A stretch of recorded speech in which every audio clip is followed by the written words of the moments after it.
dahil sa katotohanan ng ipinapangaral ng Santa Iglesia Katolika na hindi maitanggi ng mga protestante sa lungatang aral at pahayag ng mga pastor.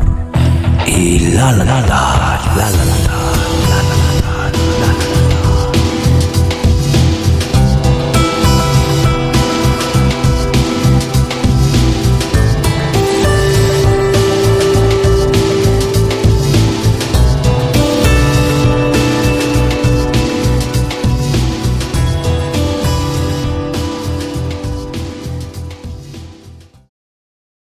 Card bag sauce in hand.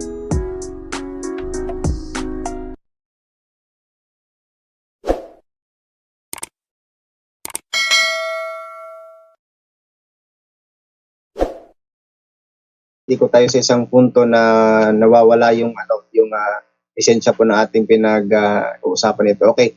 Brother John Ray. Yes, Mr. Moderator. Pwede ka nang mag-follow up or mag-next question? Yes, Mr. Moderator, follow up na. Time check muna ako, bro. Okay, Yes, time go check. ahead. 1 minute and 25 seconds tayo. Sige, 3 questions. 1 minute. Sige, Okay. go ahead. Okay, ang question ko, Mr. Moderator, ngayon is about historical, no? Historically, it's all about external evidence, bro, hindi to biblical. Historically, bro, may mababasa ka ba na noong 1st, 2nd, 3rd century, ang mga Kristiyano nangilin pa rin ng Sabado? Meron o wala, historically? Historically. Okay. Yan lang. Meron bro. Sa Caesarea bro, noong 450 AD, ay nangilin pa rin sila ng Sabat. Yung ano, bro, yung reference, meron o wala? Reference, sandali. Kunin ko muna ha. Wait lang muna. Kunin ko. Okay, time pause muna. Hindi pwede mo tempos, bro, kasi walang oras. Running time yan. Sige, running ito eh. Running time, sige. Di daw tayo pwede mag-post dito na kami oras. Eh, tinatanong niya eh. Pwede sabi mo?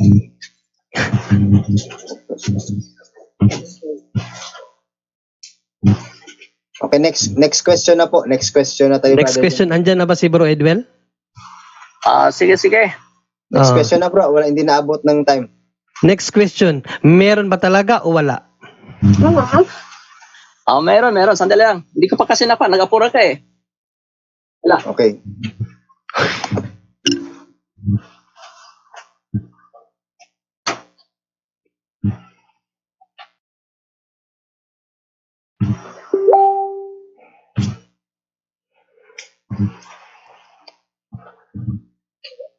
Okay.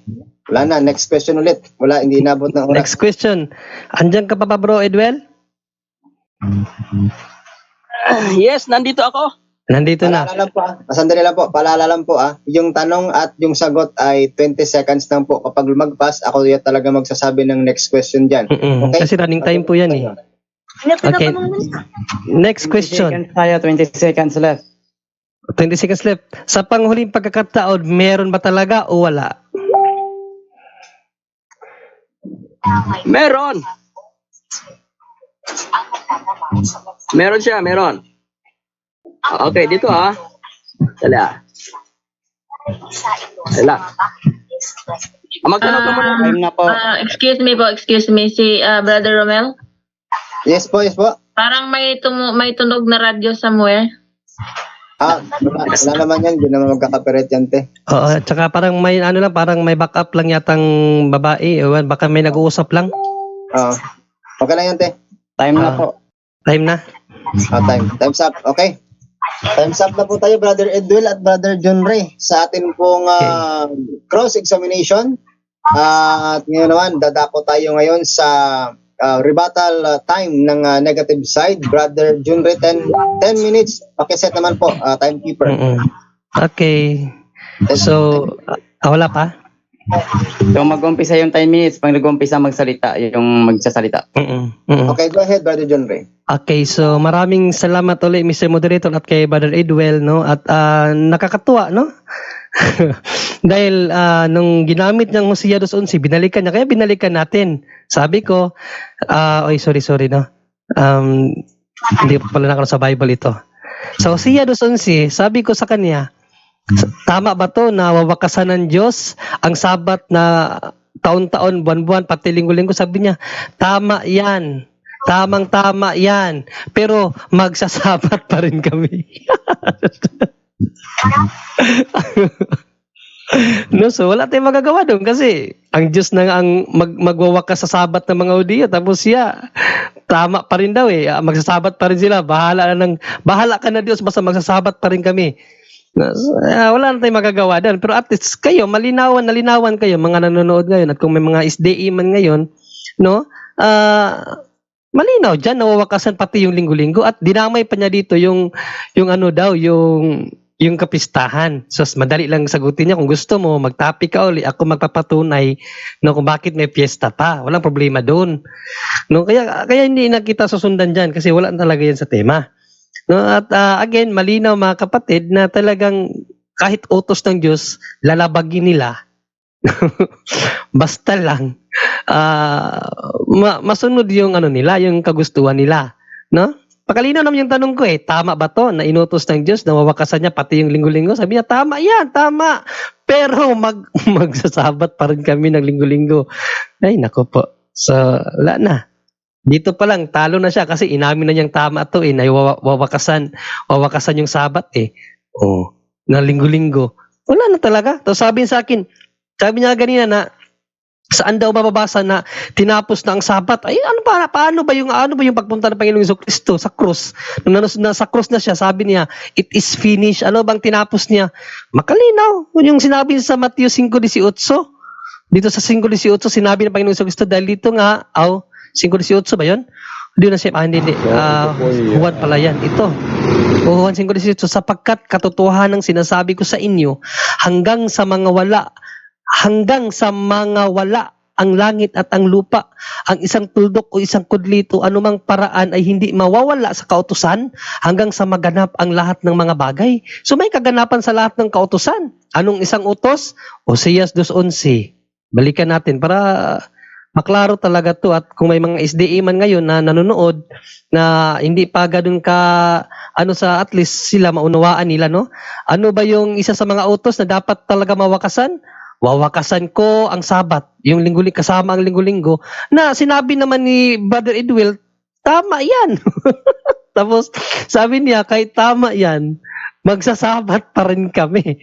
No? At least bahala na sila magsabat pa sila. Pero sa atin, malinaw mga Kristiyano, wala na po yung araw na Sabado. At tingnan natin yung mga reference natin. No?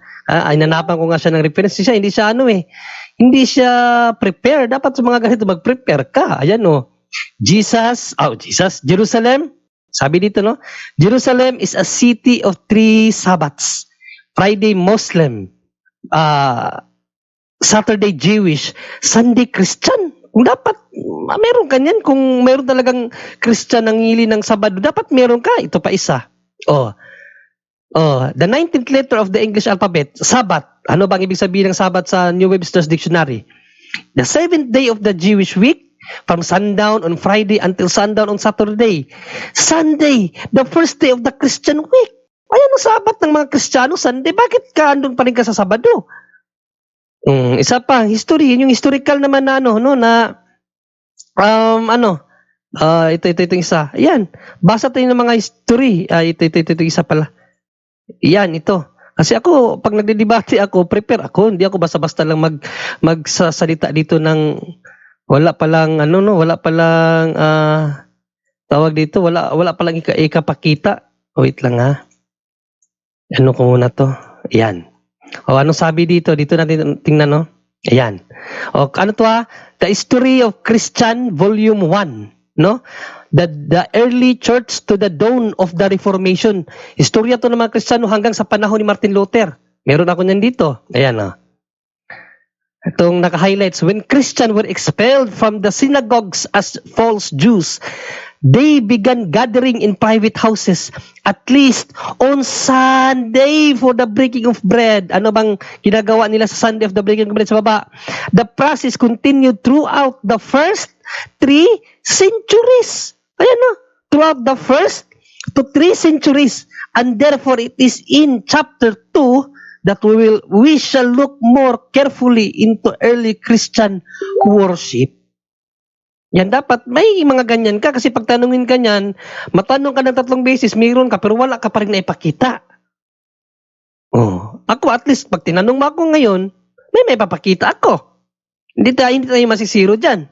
No, kasi ito battle of exchanges ng mga na-research, no, ng katotohanan, because yung history is based on reality, no? Mas nasa realidad pa ang pagbabasa ng history kaysa pag-uunawa mo diyan sa Bible na ikaw lang mag-isang mag-unawa. Mateo 24:20, pakita ko sa iyo ang interpretasyon ng mga scholar. Hindi ka handa pero ako naghahanda ako. Mateo 24:20, ano bang unawa dito? Sinabi ba to ni Kristo para ipangilin ang Sabado? Hindi, yung sabi ng mga scholar yan, Mateo 24:20. Ano ba ang pinaka-purpose dito ng mga ng Panginoong Jesucristo? Ba't niya sinabi yun? Because of conflicting situation. Ayan, Jesus teaches his disciples to pray that their flight might not be on the Sabbath. Why? Because if they should not go farther than a Sabbath day journey, they would not be beyond the reach of danger. And if they did, they would be exposed to the charge of violating the law. O ano ibig sabihin? Kaya niya sinabi yun pala sa mga apostol niya na maipag-pray nyo na yung pagtakas nyo sa panahon ng pag-atake ng Jerusalem ay hindi Sabat. Bakit? Ano lang sabi ng mga scholar? Dahil daw, dalawa ang pwedeng mangyari, magka-conflict. Ano ang una? Ang una, kung hindi kayo aalis sa araw ng Sabat, dahil yan ay araw ng Sabat nga, di ba? Kung hindi kayo lalayo, masasali kayo sa panganib. Yun ang una. Ang pangalawa, kapag pinilit nyo namang malayo, magkakasala kayo. Kasi ano ba ang batas sa when it comes to moral law? Kasi Sabat, when we say Sabat, hindi lang naman isa ang kahulugan ng Sabat No? Moral law and ceremonial law. Ang ceremonial law, yung Sabado, yun ang pinag-uusapan dito. But the moral law, magpapatuloy yan na mayroong pagsamba sa Diyos. Bakit ano bang mangyayari sa araw ng Sabat na hindi ka makapagsabat? Ito ang batas ng Diyos. Basahin natin, balikan natin yung reference natin. On the Sabbath day, long journey were prohibited by the law on the Sabbath. Kaya yun ang ibig sabihin ng Kristo. Bawal magbiyahe sa araw ng Sabat. 2 minutes. Kaya nga sabi ni Kristo, ipanalangin nyo na hindi kayo maabutan ng pagtakas nyo sa araw ng Sabat. Sa araw ng pagsamba. Hindi ibig sabihin sa araw ng Sabado. Dahil morally, Sabat means pagsamba sa Diyos. No? Exodo 28 hanggang 10. Ginamit mo yung kaganina. Yan ang hindi mo naunawaan. But ceremonially, kung anong araw, pinahinto na ngayong Sabado Sabi sa Hoseas 2:11, wawakasan ko ang Sabat ng mga Hudiyo. Sabi mo nga, tama yan. Kaya ang Sabat, kapatid, kung mag-aaral talaga tayo ng theology, it's a homonyms. Ano bang ibig sabihin ng homonyms? One word, 2 different meaning. Kaya nga, pinakita ko sa iyo kagina, binalikan ko exegetically, ano bang ibig sabihin ng Sabat sa sa Genesis 2-3 at Exodo 28 hanggang 10, magkaiba. Kasi ang Shabbat ng Diyos, isang bilang. Ngunit ang Shabbat na iniutos niya sa mga Hudiyo, double B. Ibig sabihin, ang Diyos kailangan mangilin sa araw ng Sabat sa Diyos. Pero ang Diyos, mong sabihin, parehas sila. Dahil ayon kay San Pablo, walang nakapasok sa araw ng kapahingahan ng Diyos. Mong sabihin, parehas yun ng pahingahan ng mga Hudiyo. Magkaiba yun. At ang point ni Panginoong Jesucristo sa Mateo 24:20, para maunawaan mo, sabi ng mga scholar, magiging conflict ang panahon sa araw na yun. Yun ang sabi ng mga scholar. Kaya pag tayo nag-aaral tayo ng salita ng Diyos, hindi dapat yung sarili nating unawa. Why? Kasi hindi pwede yan sa sabi ng Diyos, dito sa karunungan.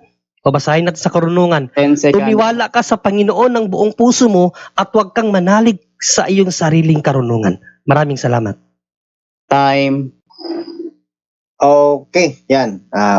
Inabot talaga ng ating oras sa ating pong negative stand. Yan. Natapos din yung ating pong rebuttal period po sa gabing ito. sa negative at dadako na po tayo ngayon sa ating pong cross-examination ng ating affirmative sa ating negative.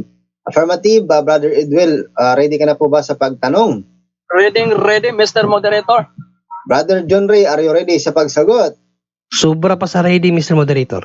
Okay, mag-start yung time na 7 minutes na cross-examination, Brother Aljan, kapag nagsalita na si Brother Edwell sa pagtatanong niya. Okay, tanong, Mr. John Ray. Yes, Mr. Edwell. Noong sabihin ni Kristo na ipanalangin nyo na ang inyong pagtakas ay hindi mangyari sa Sabat, ba ay pagpapahalaga sa Sabat o pagwawalang halaga sa Sabat?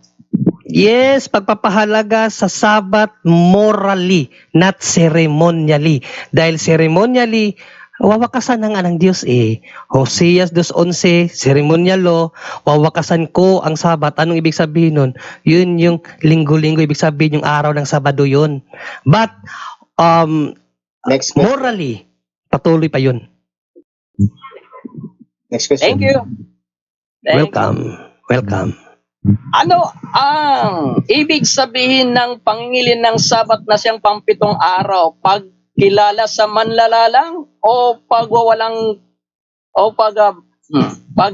kaya hindi pagkilala sa manlalalang? Yes, pagkilala yun sa manlalalang, yun talagang moral law. Yung moral law yan. Na ang Diyos, nagbigay siya ng utos na sa ikapitong araw, kailangan tayong mangilin sa Diyos. Moral law. No? Yun yung Shabbat, double B. Pero ang moral, ang ceremonial law, kung kailan yan dadausin, yun ang winasak ng Diyos na sa inyo Sabado pa rin. Sabi nga ng Panginoong Jesucristo eh. Okay. Next question. Ang 70th Sabbath ay tinatawag mong moral law, yes or no? Dalawa yan. That is homonames. Moral law and ceremonial law. Pinaunawa ko na sa'yo. Moral law means utos ng mangilin tayo sa Diyos. Ceremonial law, kailan gagawin ang pangingilin sa Diyos. Yung kailan pangingilin, kaya nga sa topic natin, specific, may apostrophe, may may close parenthesis, Sabado, yun ang pinagpatuloy nyo eh. Okay. Ano ang Espanyol ng Sabat, Mr. John Ray? Well, Espanyol ng Sabado pa rin, pero ayon sa aming aral, same. No, sa tulad ng Sabat, homonames pa rin siya. Ang Sabat, ayon sa aral namin, kung mayroon ako dyan, kaso hindi naman ako magpapatunay ngayon, ang sabi sa aral namin, ang Sabado, dalawa rin ang kahulugan. Name of the day and rest. Okay, thank Next you. question. Ang Sabat ay pampitong araw ng Sanlinggo, yes or no? Excuse me, pakiulit kasi hindi ko nakuha. Okay. Ahead bro, pakiulit daw bro. Okay, thank you. Ang Sabat ay pampitong araw na siyang moral law, yes or no? Yes, pampitong araw yan, morally. No? Morally, pangpitong araw ibig sabihin pangpitong araw, morally. Hindi siya specific kung kailan mag-uumpisa ang unang araw. Sa panahon natin ngayon, nag-umpisa ang unang araw, Lunes. Kaya ang ikapitong araw natin, Linggo. Kaya dapat Kristiyano ka, Linggo ka na magsimba. Okay. Next question. Sa makatuwid, ang unang araw ay Lunes, yes or no?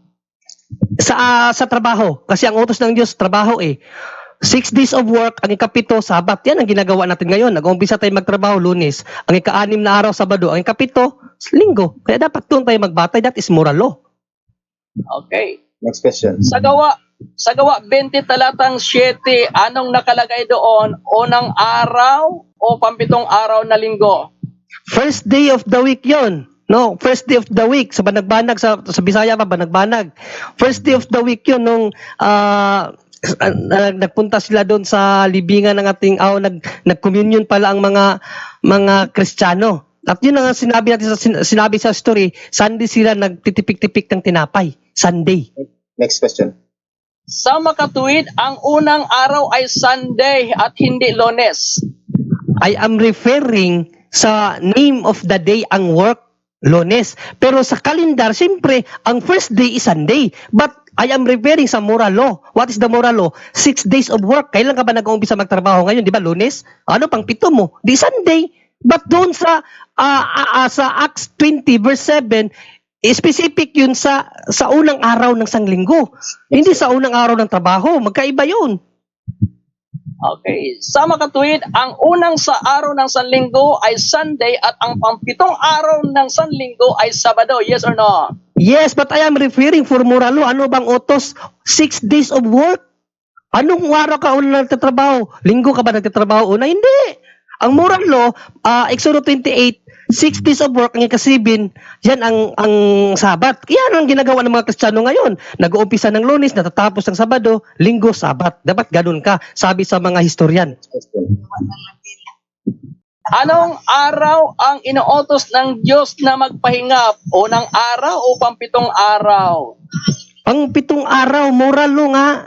Moral law, pang 7 araw. Hindi specific ano ang unang araw mong magtatrabaho ka. Pero sa panahon ng mga Kristiyano, ang unang araw ng Kristiyano sa pagtatrabaho, Lunes. Huwag kang umiwas sa katotohanan. Lunes ka nag-uumpisa magtrabaho. Ang ika-6 na work, ang ika-6, tapos mo ng trabaho, ang ika-7 yun ang Sabat mo. Kaya mali ang Sabat nyo. Okay, thank you sa sagot. Itong sunod na Salamat din sa tanong. Sabi mo, mayroong 3 Sabat, Biyernes, Sabado, Linggo. Ang tanong ay ganito, ang Linggo ba ay tinatawag pang Sabat sa Biblia? Yes or no? Yes! Yes! First day of the week yan. Nasa Leviticus 23:39. First day of the week. Nangingilin din ng mga Hudiyo dyan. At maraming talata sa New Testament. Matthew 28:1, yung sinabi mo sa Acts 20 verse 7 at marami pang talata. Okay. Ginamit mo ang Leviticus 23:39. Anong araw ng buwan nag-umpisa ang unang araw? Excuse me, ano yung tanong? Hindi ko na-gets. Anong araw nag-umpisa ang? Time pause muna, time pause. Paki-clarify o paki-klaro nung tanong, Brother Edwin, para pumasok sa okay. Okay. Time check tayo, Brother Romel. Kaya po? 1 minute na lang po yung titira natin. Okay. Sige, Brother Edwin, paki-ulit po nung tanong at paki-klaro na yung pagsasalita. Kasi medyo, medyo hindi siguro na, medyo mahirap siguro yung signal. Okay, tanong. Sa Leviticus 23:39, anong ng buwan ang unang araw doon? Okay, sabi dito, gawin mo sa ika-15 araw, ika-7 buwan. Yan, ika-15 araw ng ika-7 buwan. Pagka inyong nagtipon ang bunga ng lupain, yan ang sabi dito. Pero malinaw dito na mayroong pagpipiesta o pagsasabat ng mga Hudiyo sa unang araw, ang unang araw ay magiging takdang kapahingahan. O araw pa rin ng Sabat ang unang araw. Kaya no conflict. Okay. Yung pizza 15 ng buwan na unang araw, iyan ba'y linggo o hindi? Well, iba kasi ang hindi siguro kasi iba ang kalendaryo ng mga Hudyo sa kalendaryo natin. Pero sa week, malinaw dito, unang araw ay magiging takdang kapahingahan. Ang unang araw, ano bang unang araw sa panahon ng mga Kristiyano? Sunday, kaya dapat Sunday kayo, sabi ng mga historian. Ang Sunday, ang Sabat ng mga Kristiyano, hindi Sabado, dahil sa Sabado, Jewish yan. At sabi ng Panginoong Jesucristo, salamat. Time's up.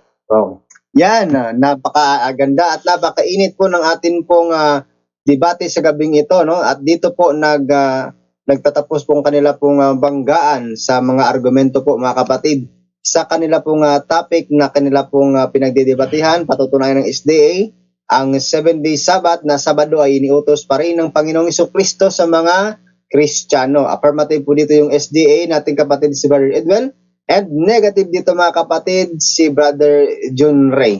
At yun po, no? Ngayon, dadako tayo sa kanila pong final conclusion at wala na po ditong objection sa kanilang final conclusion. Dire-diretso na po ito. At yung final conclusion natin mga kapatid ay meron po tayong 5 minutes. And yun po, no, sa debate yung magbibigay ng kanyang final conclusion ay yung negative side. Kaya nga, ready ka na ba, Brother John Ray? Kasi yes, Mr. Moderator. Okay, go ahead. 5 minutes, set muna yung time natin, timekeeper. Timekeeper? Nakatulog na. Ako na lang magsiset ng 5 minutes. Sige, ako na lang bro. Ng time ng 5 minutes, magsasalita. Mag-start pag umpisa nagsalita. Sorry. Bro John Ray, your time will start. Mag-start na bro. Nagantay ako. Sige. Bro, mag-start na bro. Sige, salamat. Okay, again, maraming salamat Mr. Moderator, no. So, mga kapatid, ang conclusion po natin, no, hanggang ngayon, wala pa ring napatunayan ang ating kaibigan. Samantalang tayo, katutak-tutak na talata sa Biblia, historical, no, at pahayag ng mga tawag dito, mga scholar. At take note, scholar po ng mga protestante ang ginamit natin, hindi ng katoliko, no? Lalong-lalo na yung Strong's definition, Strong's dictionary. Kay Strong po, hindi po katoliko si Strong, no? At yun nga, wala po siyang mapapatunayan, no? Tandaan po ninyo palagi, ang kanya pong topic, ang 70 Sabat na ibig sabihin Sabado, ay utos pa rin daw ni Kristo. Samantala, sa Hoseas 2:11, tinanong natin siya na tama ba to, nawawakasan ng Diyos ang Sabat na linggo? Sabi niya, tama yan. Tamang-tama talaga yan. Ang sunod yung sinabi, pero magsasabat pa rin kami. May daw, tingnan natin ang pahayag ng mga scholar dyan, no? Para, mayroon tayong batayan. Sa Hoseas 2:11, ano ang kanilang unawa dyan, no? 3 scholar tong kinuha ko eh. Umpisahan natin kay pulpit siguro. Yan, dito kay pulpit natin umpisahan. Ito. No, patayin ko lang muna yung ano. Ayan, no. His feast day, ito. Her feast days were 3 annual festivals of Passover, Pentecost, Tabernacles. Her new moons were the monthly celebrations at the commencement of each month. Her Sabbaths were the weekly solemnities of one day in 7 dedicated of the Lord. Na yan yung pinahinto, no? Kasama talaga dyan ang 7, ang weekly Sabbath. Nasabi niya agad na hindi daw kasama. Ito pa kay Gil. Kay Gil. Her feast days which the Jews understand of the 3 feasts of Tabernacles, Passover, Pentecost, and these feasts are no more. These feasts are no more. Ano ba yun? New moons, her Sabbaths, the first day of every month, the 7th day of every week, observed for religious exercise. Isa pa. No? Para mabusog talaga kayo sa karunungan galing sa Katoliko. Hindi yung puro unawa lang tayo. Sabbats, the weekly Sabbats. Ano yung weekly Sabbats dyan? Yan yung pinahinto. Hosea 2:11. Ang pinahinto, weekly Sabbath. Yan, malinaw yung mga kapatid, no? Kaya wala talaga, hindi siya makakatayo ngayong araw, ngayong gabi na to. Yung paksa niya, hindi niya may tatayo yan kasi umami na siya na talagang wawakasan ng Diyos ang Sabat. Well, tanong niya sa ating ganina, akala niya malilito niya tayo sa Sabado. Ano to boy? Prepare to boy. Pero yun nga lang, hindi ko na-prepare yung libro ko about sa Sabado dahil hindi naman ako ang affirmative. Ikaw dapat ang mag-prepare ng mga libro dyan na tanong ko sa iyo, nakatatlong meron ka pero wala kang naipakita. Ngayon, ipakita mo kung meronan. Maraming salamat, no? Again, mga kapatid, tuturuan ko kayo, no? Ayon lang sa akin na pag-aralan, Sabat po is a homonyms, no? Sa gramatika, no? Ibig sabihin, one word, 2 different meaning. Ano ba ang meaning? Ang isa, rest, pahinga, or pagpangili natin sa Diyos. Ang pangalawa, name of the day, yung Sabado. So, alin sa dalawa ang pinahinto? Yung name of the day, yun yung wawakasan ng Diyos. May natira pa. Ano yung natira? 7th day. 70 tuloy. Ano yung natira? Yung moral law. Ano yung moral law? Exodus 28 verse 8 to Exodus 20 verse 8 to 10. 6 days of work.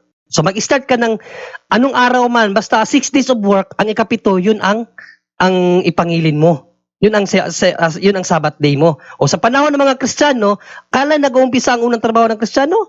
Lunes. O, ano ang pang-anim? Sabado. Ano ang pang-pito? Linggo. Kaya ang Sabat ng mga Kristiyano, ayon sa mga scholar, basahin natin uli, no? Para wala talagang ayan, linggo. Itong isa pa, tingnan natin yung isa. Linggo. Ayan, linggo pa rin.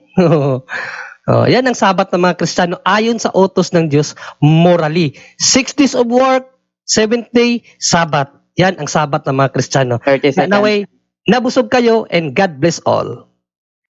Okay, meron ka pang 22 seconds. Ay, meron pa pala. Akala ko 3 seconds na lang. Okay, again, susulitin ko ito.